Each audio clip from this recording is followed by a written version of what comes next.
Avec cette histoire de poutre et de paille, Jésus a mis le doigt sur un travers de notre nature humaine qui se manifeste très souvent. Et puis les exemples qu'il nous montrait, c'était toujours les meilleures personnes de la société de l'époque.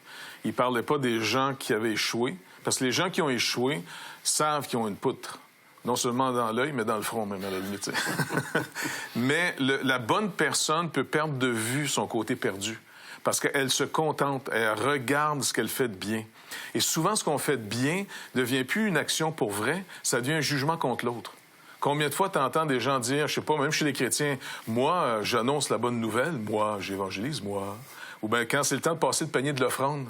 Tu sais, toi, tu donnes, mais si ton voisin, ça fait 3 mois, tu le vois, il ne donne pas dans le panier, puis ça te fâche. Ben, en réalité, tu ne donnes pas pour vrai.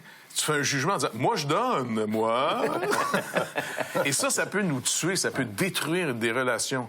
Cette fameuse poutre, encore une fois. C'est le jugement, hein, toujours en train de... On est malade de ce jugement-là. Ouais. Arrêter de juger en passant, c'est comme dire « Arrête de respirer ». On est obligé de venir au Seigneur en disant « Seigneur, je suis obligé de te confesser, j'arrête pas de juger.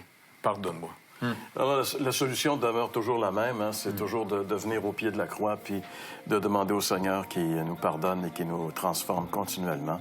La vie chrétienne est un processus de transformation graduelle et quand on va être bien vieux, là, peut-être qu'on va être pas payé. Hein?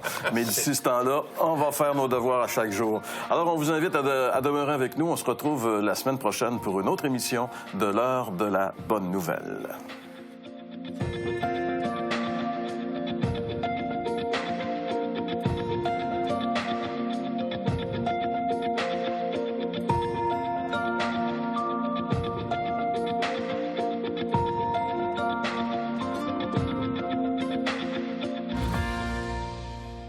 Ceci était une émission payée par l'heure de la bonne nouvelle.